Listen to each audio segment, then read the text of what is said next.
Hello everyone, आज के इस वीडियो में हम जानेंगे होम टैब के अंदर अलाइनमेंट ऑप्शन को। अलाइनमेंट का जो सेक्शन है उस सेक्शन के बारे में हम बात करेंगे। ये हम यहाँ देख रहे हैं, ये है हमारा अलाइनमेंट सेक्शन। ये हमारा अलाइनमेंट सेक्शन है। इस सेक्शन के बारे में हम आज बात करेंगे। तो चलिए शुरू करते हैं। मैंने एक सीट ले रखी है। इस सीट के ऊपर हम इन अलाइनमेंट सेक्शन को सीखने की कोशिश करेंगे। सबसे पहले हम इन लाइन्स को देखेंगे। इन लाइन्स को अलाइनमेंट बोलते हैं, जिनका अपना अपना अलग अलग काम होता है। अलाइनमेंट करने के लिए मुझे इस डेटा को सिलेक्ट करना रहता है। मैंने इसको सिलेक्ट कर लिया। इसको सिलेक्ट के बाद में अब मुझे इसको लेफ्ट हैंड में लेके जाना है, मतलब लेफ्ट साइड में लेके जाना है।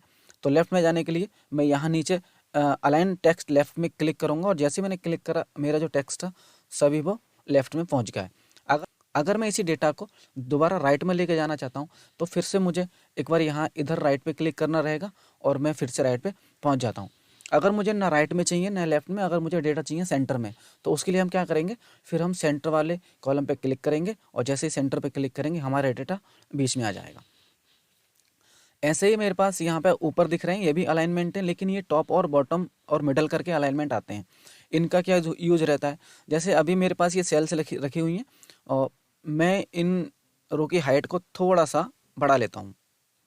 इस तरीके से मैं इसकी भी हाइट थोड़ी बढ़ा लेता हूँ। इस तरीके से मैंने इनकी हाइट बढ़ा ली। अभी हम देख रहे हैं जो डेटा लिखा हुआ है ये सब एक सेल के टॉप में लिखा हुआ है, सब टॉप में। मैं चाहता हूँ कि ये बिल्कुल सेंटर में आना चाहिए। तो बिल्कुल सेंटर में लाने क्या करेंगे, हम इसको सिलेक्ट करेंगे और फिर हम इधर सेंटर वाले जो मिडल अलाइन है, मिडल अलाइन पे एक बार क्लिक करेंगे। जैसे हम इस पर क्लिक करते हैं हम देखते हैं हमारे डेटा सेल के बिल्कुल सेंटर में आ गया, जो हमारा टॉप से लेफ्ट से राइट से बॉटम से चारों तरफ से बिल्कुल सेंटर में है। हम अलाइनमेंट को सीख चुके हैं। आगे हम देखेंगे इंडेंट। इंडेंट का क्या काम रहता है, जैसे ये मेरा डेटा लिखा हुआ है, मैं अभी इसको सबको सिलेक्ट करके बिल्कुल ही इसको मैं लेफ़्ट में कर लेता हूँ। अभी जो मेरा डेटा है सब बिल्कुल लेफ़्ट में है, लेकिन मैं चाहता हूँ कि मेरा डेटा हल्का सा राइट की तरफ को आए। तो उसे करने के लिए मेरे पास क्या ऑप्शन मिलता है, अगर मैं यहाँ से करने की कोशिश करता हूँ तब तो सीधा सेंटर होगा या लेफ़्ट होगा या राइट होगा या सेंटर होगा, मतलब तीन ही पोजीशन होंगी। अगर मुझे हल्का फुल्का काम करना है तो उसके लिए मुझे क्या करना रहेगा, उसके लिए मुझे इंडेंट का यूज़ करना पड़ता है। जैसे मैं यहाँ इंडेंट पे क्लिक कर रहा हूँ अभी हल्का हल्का, तो देखो जैसे मैंने हल्का हल्का मैं दबा रहा हूँ इसको, तो वैसे ही उस दबाने के साथ में ही वैल्यूज़ भी आगे बढ़ती चली जा रही हैं। मैंने ऐसे, अगर मुझे और आगे लेके जाना है फिर से मैं एक बार क्लिक कर देता हूँ, और अगर मुझे वापस उसी कंडीशन में जाना है तो मैं इसको डिक्रीज़ वाले इंडेंट पे क्लिक करता हूँ। इसको हम इंक्रीज इंडेंट बोलते हैं और इसको हम डिक्रीज इंडेंट बोलते हैं। इनकी हेल्प से हम अपने डेटा को आगे पीछे आसानी से कर सकते हैं। हम इंडेंट को सीख चुके हैं। अब हम बात करेंगे टेक्स्ट के एंगल के बारे में। हमारा जो टेक्स्ट है उसको अलग अलग एंगल पे हम रख सकते हैं। तो देखिए कैसे करते हैं। मैं सीरियल नंबर को सिलेक्ट कर लेता हूँ और सीरियल नंबर को सिलेक्ट करने के बाद में मुझे इसका एंगल चेंज करना है, तो मैं यहाँ क्लिक करूँगा ड्रॉप डाउन पे और एंगल आ रहा है क्लॉकवाइज, काउंटर क्लॉकवाइज मैं क्लिक करता हूँ तो देख रहा हूँ कि मेरा जो लिखा हुआ था सीरियल नंबर उसकी डायरेक्शन चेंज हो गई, उसका जो एंगल है वो चेंज हो गया है। सेम काम मैं आइटम नेम के ऊपर करना चाहता हूँ, लेकिन जैसे मैंने यहाँ पे क्लिक करा अभी मैं इसको क्लॉकवाइज करना चाहता हूँ, इसका जो एंगल है वो क्लॉकवाइज लेना चाहता हूँ, तो मैं यहाँ क्लिक कर देता हूँ और अब मैं देख पा रहा हूँ कि दोनों एक दूसरे के अपोजिट हो गए हैं। ऐसे ही मैं क्वांटिटी पे भी यही काम करना चाहता हूँ। मैं क्वांटिटी पे जाता हूँ, मुझे क्वांटिटी को वर्टिकल करना है, मैंने वर्टिकल क्लिक कर दिया तो क्वांटिटी मुझे वर्टिकल के तरह से मिल जाएगा। आगे मैं देख रहा हूँ रेट में भी अगर मुझे कुछ चेंज करना है तो जैसे मुझे करना है रोटेट टेक्स्ट अप, मैं रोटेट टेक्स्ट अप पे जैसे ही क्लिक करता हूँ तो जो उसकी जो एंगल था, जो उसकी डायरेक्शन थी वो बिल्कुल चेंज हो गई है। ऐसे ही मैं आगे बात करता हूँ इसमें, और जैसे अमाउंट के ऊपर अगर मुझे जाना है और मैं करता हूँ रोटेट टेक्स्ट डाउन, मतलब डाउन में वो टेक्स्ट मुझे रोटेट मिल जाए। तो जैसे ही मैंने इस पर क्लिक करा वो मेरा फिर से उसका उल्टा हो गया। यानी कि सभी की डायरेक्शंस एक एक करके चेंज हो रही हैं, और हम इसमें एक तरीके से नहीं मल्टीपल टाइप से इसमें डायरेक्शन को चेंज कर सकते हैं। अगर इन्हीं डायरेक्शंस को मुझे नॉर्मल बनाना है, जैसा मेरा फॉर्मेट था मुझे सेम वही फॉर्मेट लेके आना है, तो मुझे क्या करना है, मुझे सेल को करना है सेलेक्ट। मैंने एक सेल सेलेक्ट कर लिए और सेल सेलेक्ट करने के बाद में फिर से मुझे वहीं पहुंचना है एंगल वाले ऑप्शन पे। एंगल वाले ऑप्शन पे जाके सबसे नीचे मैं देख रहा हूँ फॉर्मेट सेल अलाइनमेंट आ रहा है। अब फॉर्मेट सेल अलाइनमेंट के बाद में हमारे पास एक डायलॉग बॉक्स खुल जाता है। इस डायलॉग बॉक्स में बहुत सारी चीज़ें मुझे दिख रही हैं, कई सारे ऑप्शंस मुझे दिख रहे हैं, लेकिन हमें सीखना है इन टेक्स्ट का एंगल सही करना, यानी कि जो एंगल इनका था हमें वही कंडीशन पे इनको लेके जाना है। तो यहाँ से देख रहे हैं हम, यहाँ पे ये डिग्रीज लिख के आ रहा है कि मुझे 90 डिग्री रोटेट करना है, कितने डिग्री रोटेट करना है। तो या तो मैं यहाँ पे सीधा क्लिक कर दूँ इस डॉट पे, जैसे इस डॉट पे मैंने 0 कर दिया और 0 करके जैसे ही मैं इसको ओके करता हूँ तो सेम कंडीशन वही बन गई जो पहले थी।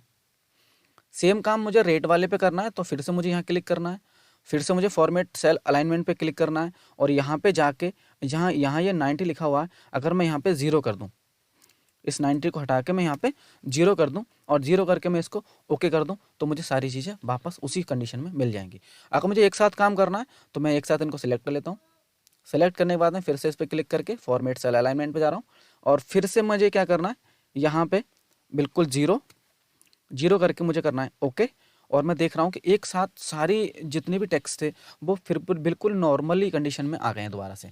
किसी भी सीट में अगर हमें किसी टेक्स्ट का एंगल अगर चेंज करना पड़े तो वो हम सीख चुके हैं। अब हम आगे देखते हैं रैप टेक्स्ट। रैप टेक्स्ट का क्या काम रहता है, यहाँ पे मैं कुछ टेक्स्ट लिखने की कोशिश करता हूँ और देखिए कैसे काम करता है। जैसे मैंने यहाँ लिखा कंप्यूटर वाई जीत सर। जिसमें मैंने कंप्यूटर वाई जीत सर लिखा तो हम यहाँ देख पा रहे हैं कि जो आधा जो मेरा टेक्स्ट है वो अगले कॉलम में पहुँच गया है। अगर उस टेक्स्ट को मैं चाहता हूँ कि वो अगले कॉलम में ना जाके मेरा उसी कॉलम में एडजस्ट हो, क्योंकि मेरे पास इतने पेज में आगे जगह नहीं है कि मैं इनको बढ़ा पाऊँ।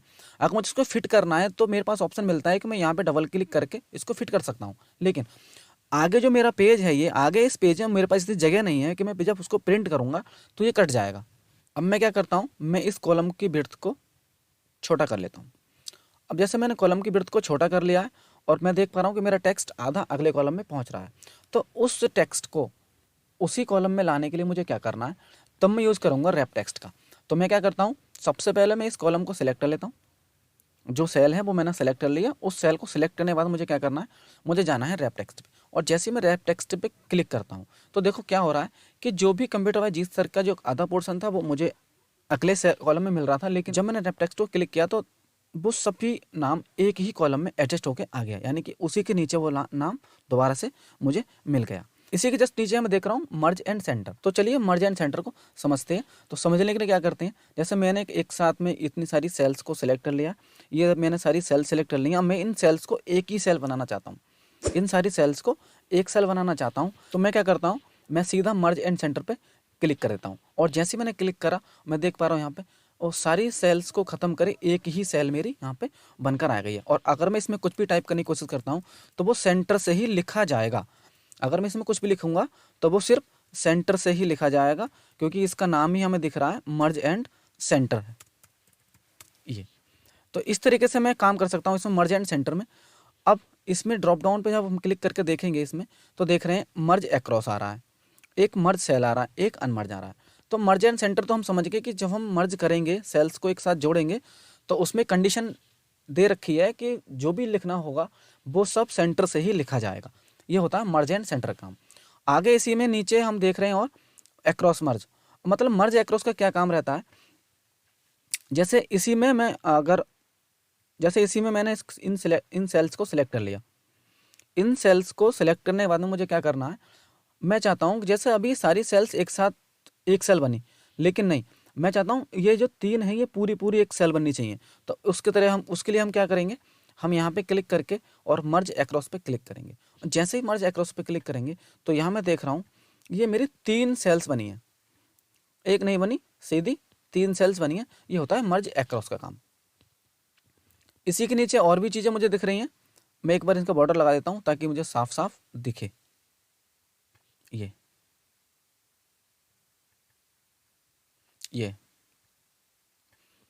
ये अब हमें साफ दिख रहा है कि क्या मर्ज है और क्या मर्ज एक्रॉस है। इसी में नीचे मुझे दिख रहा है मर्ज सेल। अब मर्ज सेल और मर्ज एंड सेंटर दोनों का काम सेम रहता है, बस थोड़ा सा एक अंतर दिखता है। मर्ज और सेंटर मैंने आपको बताया था कि मर्ज और सेंटर जब हम यूज़ करते हैं तो सेल तो मर्ज होती हैं एक साथ ही, लेकिन क्या होता है उसमें जो भी हम टेक्स्ट लिखते हैं वो सेंटर से ही लिखा जाता है। अगर मैं केवल मर्ज सेल की बात करूं तो मर्ज सेल में क्या होता है कि सेल तो मर्ज होंगी एक साथ सारी, लेकिन उसका जो लिखने का तरीका होगा वही होगा जो बाई डिफ़ॉल्ट हमारा आता है। तो जैसे अभी मैं बात कर रहा हूँ मर्ज सेल पे, और मर्ज सेल मैंने क्लिक कर लिया। जैसे मैंने मर्ज सेल क्लिक करा तो अभी देखो बिल्कुल सेम टू सेम दिख रहा है, ये भी और ये भी। मैं इसमें बॉर्डर लगा देता हूँ, ये दोनों में कोई भी फ़र्क नहीं दिख रहा, सिर्फ इतना अंतर है कि जैसे मैंने इसमें टाइप करना स्टार्ट करा तो वो सेंटर से हो रहा था, जब मैं इसमें लिखना स्टार्ट करूंगा तो वो लेफ्ट हैंड से स्टार्ट होगा। इस तरीके से सिर्फ इतना अंतर रहता है मर्ज एंड सेंटर में और मर्ज सेल में। आप भी अगर हमारे चैनल पर नए हैं तो चैनल को सब्सक्राइब करें, वीडियो को लाइक करें और अपने दोस्तों के साथ शेयर करें।